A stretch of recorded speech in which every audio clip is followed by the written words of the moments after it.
Le territoire des Totonacs s'étend de Puebla à Veracruz, au Mexique. Il est depuis toujours apprécié pour son coton, sa vanille, ses avocats, mais également ses produits artisanaux, céramiques, tissus, plumasseries, poceries d'animaux sauvages. On y découvre, entre autres, le site précolombien d'El Tarin, dont le nom est tiré de celui du dieu des éclairs et du tonnerre. À Papantla, dans l'état de Veracruz, se manifeste une forte culture indigène dont témoigne la danse des voladores. Il s'agit d'une des manifestations les plus spectaculaires du folklore mexicain. La danse du volador est éminemment religieuse. L'origine exacte de ce rituel est inconnue, mais on pense qu'il a été initié par les peuples Huaxtèques, Narua et Otomi. Un mât de 30 mètres de haut environ se dresse. Au sommet, le capitaine danse pendant que ses 4 coéquipiers pendus par les pieds tournent lentement autour du mât en imitant le vol de l'air. Cette danse très ancienne a peut-être une signification solaire. Dans ce cas, on peut la rapprocher de la danse du soleil célébrée une fois par an au cours du solstice d'été, symbole du renouveau de la terre, par l'ensemble des tribus des plaines d'Amérique du Nord, Arapaho, Cheyenne, Crow, Shoshone, Kiowa et Blackfeet. Elle relie toutes les composantes des croyances précolombiennes, à savoir la nature et le cosmos dans toutes leurs manifestations et dimensions. Son but est donc le maintien de l'équilibre cosmologique, d'où le mât fiché en terre, véritable arbre sacré. Le rituel est exécuté en reconnaissance des bienfaits du soleil. Ça se double d'une prière afin que le soleil continue à offrir sa puissance et sa chaleur aux humains et au monde. Cependant, la danse des voladores pratiquée dans le Veracruz peut aussi évoquer le vent. Dans ce cas, elle se rapporte au Prométhée civilisateur mésoaméricain, dieu des arts et de la musique, sous sa forme du vent. Éhécatl, Quetzalcoatl. On lui dédie des temples circulaires, ou mieux, des ensembles en forme de Xicalcoliuqui, c'est-à-dire qui ressemblent à la coupe transversale d'un coquillage en forme de grec. Cette dernière se rencontre à El Tarin, la tornade, où la volute, constante iconographique, ne manque pas d'évoquer le vent. Éhécatl, Quetzalcoatl, une peinture faciale et corporelle noire et un masque rouge en forme de bec d'oiseau par lequel il souffle le vent.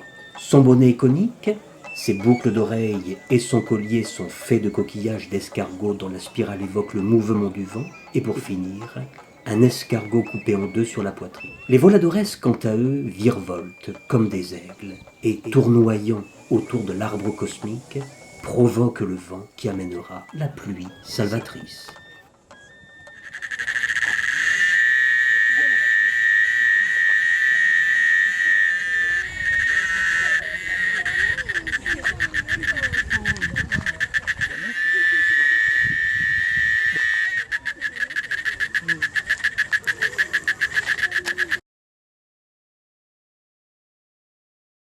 Donc cette cité de Monte Alban, elle est contemporaine de celle de Teotihuacan ou de celle des Mayas. Cependant, donc, il y a une différence considérable entre Teotihuacan et Monte Alban. Quand on voit ce plan, c'est tout à fait frappant. À Teotihuacan, on a remonté une allée processionnelle que l'on appelle la chaussée des morts, et on avait insisté sur donc un type de liturgie qui était une liturgie processionnelle et stationnelle, comme l'avait fait remarquer Minerva.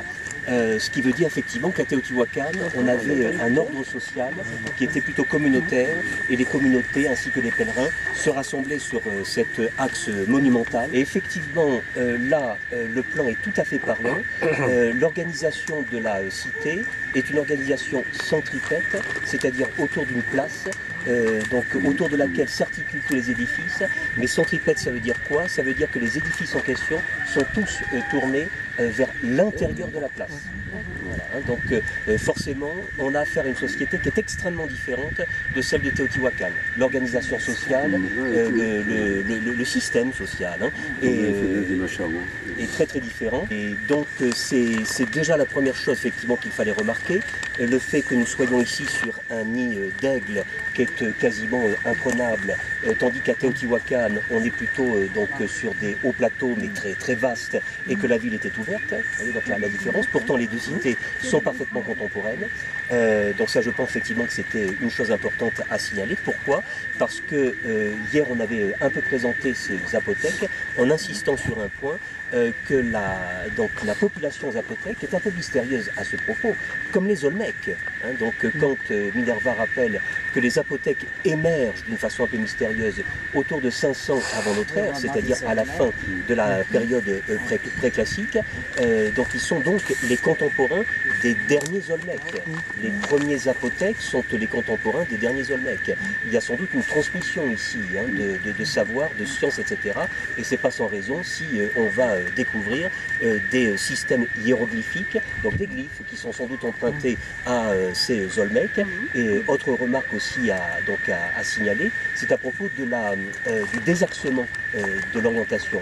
Vous savez que ce que l'on a rencontré jusqu'à présent, c'est donc un désaxement de 17 degrés par rapport donc, au nord géographique, à l'est du nord géographique, donc un désaxement de 17 degrés. Là, le désaxement est de 8 degrés, ici à Monté-Albane, pour notamment deux édifices que l'on va étudier de très près, le système M et le système 4. Et ces 8 degrés de désaxement correspondent au lever du soleil, au solstice d'hiver. Donc c'est très différent de la pratique que l'on retrouvera par la suite à Teotihuacan, enfin même pas par la suite, donc les gens de Teotihuacan ont décidé un désaxement qui est très différent d'ici, mais par contre les Olmèques construisaient leurs édifices selon des repères astronomiques qui sont exactement celui-ci, le désaxement de 8 degrés. Donc vous voyez qu'il y a bien donc, des parallèles à faire entre les derniers Olmèques et les premiers apothèques. Bon. Donc ça je pense que c'était important de le dire. Ensuite, donc rappelez-vous effectivement de ce que l'on a dit hier, les apothèques ont leur langue. C'est ça aussi qui fait qu'ils sont un peu mystérieux. Donc ils ont un système social et un système de parenté surtout que l'on a qualifié hier de hawaïen. C'est donc très différent de ce qu'on va retrouver chez les Mayas, leurs contemporains. Là-bas, le système est extrêmement patriarcal et patrilinéaire, d'où la différence des tombes. Vous vous rappelez tout ça, c'est l'explication que j'avais donnée dans le bus hier soir. Et par exemple, donc là, si on veut être tout à fait juste, il faudrait utiliser les mots proprement zapotèques, tels par exemple le mot qui va désigner le temple zapotèque, tel qu'on va le présenter sur ce site. Donc là, le mot serait yo-yo, yo-o-p, et c'est le mot zapotèque qui va signifier la maison de la force vitale, donc c'est-à-dire qui désigne le temple. Et à ce propos, insistons aussi sur la hiérarchie des prêtres. On a réussi, grâce notamment donc à cette écriture, à l'étude archéologique des temples, on a réussi à bien déterminer que le clergé existait ici, que le clergé était extrêmement organisé, et notamment donc qu'il y avait une hiérarchie des prêtres qui était formée donc de très très près. Et dans le détail, on va voir bien sûr sur le site exactement à quoi ça correspond. Voilà ce que je voulais faire remarquer. C'est-à-dire déjà une ville qui est centrée donc sur une place, dont l'organisation est centripète, la différence radicale avec les voisins et contemporains des apothèques, donc à partir de là donc des différences qui sont aussi à caractère social, des différences qui sont aussi à caractère religieux, puisqu'on avait présenté les apothèques hier comme ayant une religion plutôt animiste, centrée sur l'ancêtre, d'où les tombes sont collectives. Et puis on avait insisté, donc sous le palais du prince zapothèque se trouve un autre palais, qui est la maison du mort, qui l'habite, et on pourra, si vous voulez, dans la journée, donc faire oser un rapprochement avec la tombe de Toutankhamon, comme on avait suggéré un petit peu hier.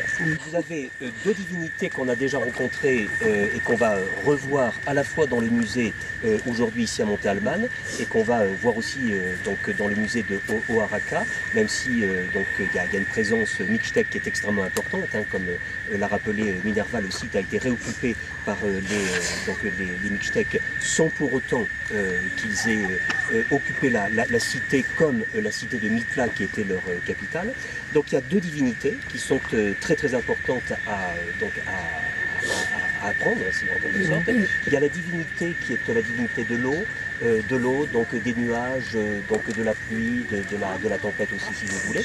Donc voilà, Kosiro, Donc ça c'est la grande divinité effectivement de la pluie, avec des caractéristiques iconographiques ou physionomiques si vous voulez. Et puis l'autre grande divinité c'est Murciélago. Et Murciélago c'est cette divinité très très étonnante qui a un aspect peut-être d'abord de jaguar, mais très vite ses oreilles sont comme des oreilles de Mickey. Donc c'est des oreilles de chauve-souris, si vous voulez. On l'a vu dans la salle voilà. Et c'est un dieu qui est un peu mystérieux, mais on peut supposer effectivement que c'est un dieu qui est très très lié donc au monde des morts. C'est sans doute un dieu très lié au monde des morts. C'est une façon là aussi de dire bon, ben, les apothèques sont originaux par rapport à leurs voisins. Ils sont différents par rapport à leurs voisins, même s'il y a toujours, comment dire, des constantes, bien sûr, civilisationnelles, où que vous soyez, que vous considériez les Olmecs, les Mayas, donc les Apothèques, les Mixtèques, les Aztèques, les Huachtèques, les Totonacs, il y a toujours des constantes civilisationnelles.